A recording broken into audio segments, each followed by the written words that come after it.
What's going on, everybody? It's EricRayweather back here, and in today's video, I'm going to be going over 10 major changes that just occurred to Madden 19. Now, if this is your first time checking out one of my videos and you want to stay up to date on the best Madden 19 tips, gameplay, and news all year long, make sure to hit the subscribe button below and hit the bell icon so that you join the notification squad. So, EA just dropped another really big title update. I believe it was about 1.5 gigabytes. Very big title update, a lot of new stuff. There was a lot of changes to franchise mode, little things, player likeness changes as well. I'll have the link in the description if you want to check all that out, but what I want to cover are the 10 biggest things that just changed the game once again, and these are going to be gameplay related things because gameplay is what affects the entire game and it affects the game the most. So I'm going to go over 10 huge things that were either changed or fixed. It's really going to change how the game plays going forward. And it is the first Monday after, opening football Sunday. So if your team played yesterday, drop in the comments below. How did your team do yesterday? Are you excited? Did they have a bad showing? Let me know below. But without further ado, let's get into it. So, number one on the list, big changes that were made in the title update is they reduced strip ball fumbles. So if you have been playing the game even a little bit, you have seen that the strip ball mechanic has been a little bit OP. Most people aren't even going for hit sticks or weren't going for hit sticks. They were just holding the strip ball button. And if you held the strip ball button on every tackle attempt, you were pretty much almost guaranteed at least to force 2 fumbles a game by doing this, and that just completely changes the entire game right there, because anytime you force a fumble and if you can pick it up, you're limiting your opponent's chances to score while giving yourself extra chances. So they reduced the strip ball fumbles. You will not see the fumble happen as frequently. Much like real life, you don't see strip ball fumbles happen, multiple times every single game. Number 2 on the list kind of goes with number 1.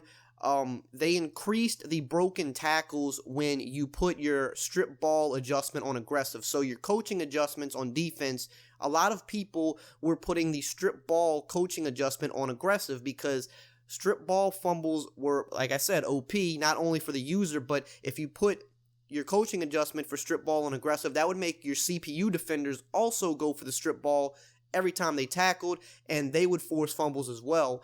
But there was really, when you put that on aggressive, you're supposed to see more broken tackles. That's supposed to be the risk reward of it. You might get a fumble, but you might get more broken tackles. But the broken tackles weren't really happening too much. So EA has increased the frequency of broken tackles when you set that to aggressive. So now it's probably more risk than reward at this point, which is probably how it should be. So that was a good fix as well.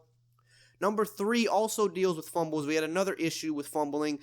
They tuned the game to decrease the number of fumbles that occur when the ball carrier is tackled by getting hit by his feet. So, a lot of times if you're trying to pull away from somebody and a defender kind of dives at your feet from behind and gets you, he just barely taps you on your ankle and it kind of gets your feet caught up and you trip and fall.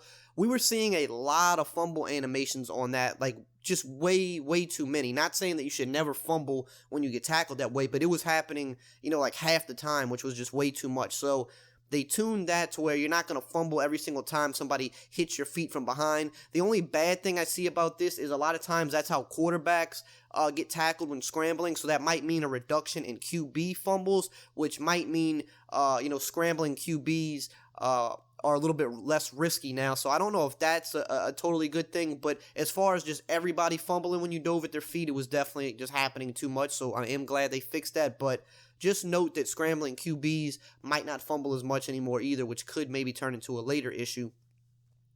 Number 4 on the list, they fixed an issue preventing cover 3 and cover 4 zones from covering the fake screen wheel. So most of y'all have been very mad about the fake screen wheel, cover 3, cover 4, even cover 6. They don't mention cover 6 here, but I would assume that they fixed the logic on that as well. It would just leave the seam route or the fade route wide open.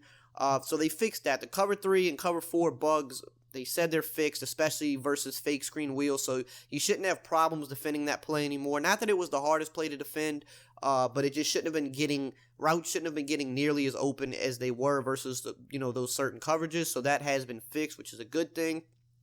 Number 5, they fixed cover 4 palms and cover 4 quarters. If you noticed, almost any time you ran these coverages versus certain sets, the safety would just jump routes that it wasn't supposed to, leaving the deep wide open when, there were a lot of times where that deep safety was supposed to stay deep. Even though these are man-match coverages, that safety was still supposed to stay deep and match the deeper routes that were on the play. Instead, they were a lot of times jumping down like against out routes or little, routes like that, just completely abandoning the seams. So they have fixed that. So now cover 4 palms and cover 4 quarters should be more usable. They still are tricky defenses, so you want to definitely lab and play around with it, but they shouldn't just be busted coverage almost every play when you call them now. Number 6 on the list, they fixed an exploit that allowed the user-controlled defender to prevent the offense from snapping the ball when calling hurry up. So this was a glitch. A lot of people might not have known about this. Some people posted it on YouTube. This is definitely not one of those things that I ever want to share because this is, a really, really game-breaking thing. So before, if you were no huddling in a game, and when you no huddle, everybody, the defense has to run back to their spots. The offense has to run down the field. If you clicked on a defender and you just kept him off sides during a no huddle, it would not allow the offense to snap the ball because technically you can't snap the ball until the defense gets set in Madden in a hurry-up situation. So there was a bug that because the guy was offsides, the game thought, well, wait, the defense isn't set up yet, so the offense can't snap the ball. So you would have to burn a timeout or take a delay of game. So, a lot of people might not have seen that issue, but it was, I don't think it was too widespread, but it definitely was becoming a thing online. That has now been fixed. You will now get called offsides if you do that, so don't try to do that. Let's see, moving along, where are we at now? That was 1, 2, 3, 4, 5, 6. Number 7 on the list is another big one. So high point passes that, for years have been a big thing in Madden, especially in the red zone, because really it's the most effective way to score in the red zone. It's very hard to score in the red zone in Madden, so people throw a lot of high point passes to post routes or deep in routes. And a lot of times you get a jump ball collision where the wide receiver or the tight end goes up for the ball, and so does the defender, and they kind of meet in the air and collide. Well, in Madden 19, when this was happening, the receiver was winning almost every single time. When usually in a collision scenario, it should maybe be more 50-50, maybe he'll catch it, but maybe he'll drop it. But these collisions, the wide receiver was almost always coming down with the ball. So they have tuned this, to reduce the frequency of completed passes when throwing high balls to receivers who are covered. So now when you throw high points, yes, you'll still catch them sometimes, but you're going to see a lot of incomplete passes as well when he's covered, which should be the case. So that is a good fix, although it's going to probably make it a little bit harder, to score inside that 10-yard line area in Madden. Number 2, this is another kind of big one. I would say they fixed an exploit used on kick returns that resulted in an incorrect safety ruling when the returner caught the ball near the sideline and ran out of bounds.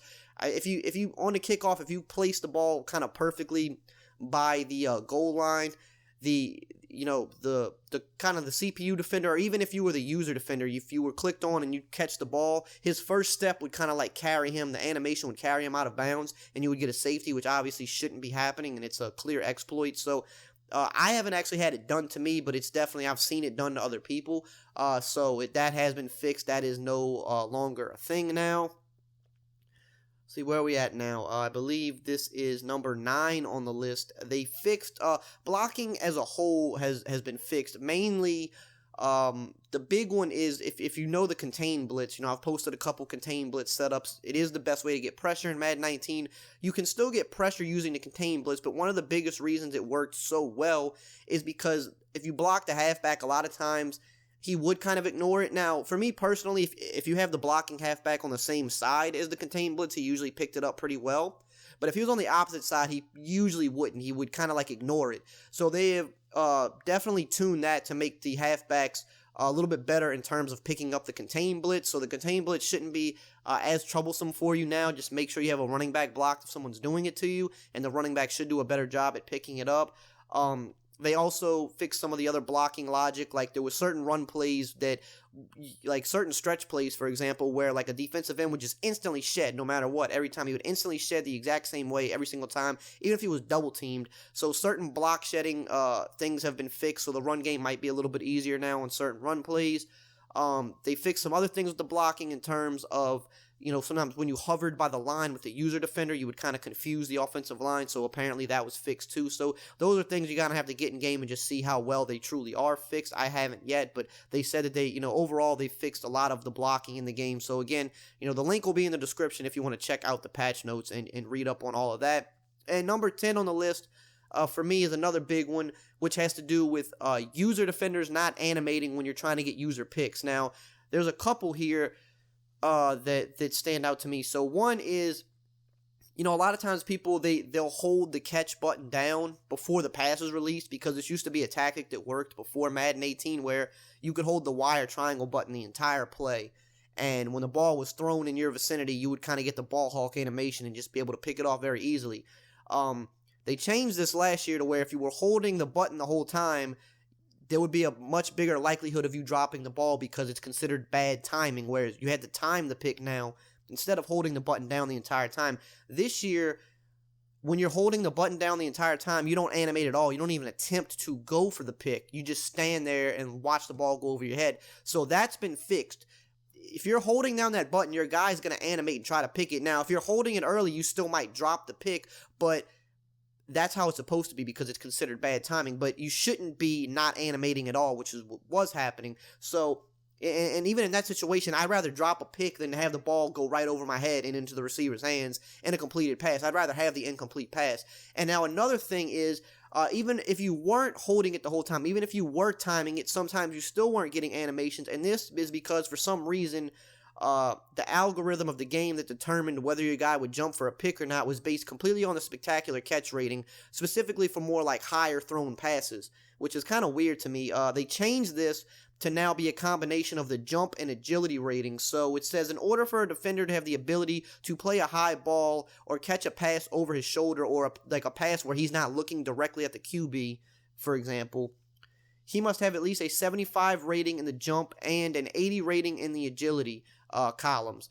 And it says this should reduce situations where the defender fails to play the ball in coverage. This change will have no impact on offensive players and will be used across all game styles and all difficulty levels. So if you're using a defender, if your back is turned to the QB or it's a high ball, in order for you to animate, you need a 75 jump and an 80 agility, which doesn't seem too hard to get for, good linebackers or for, some, good safeties, which is what you would normally be using on defense.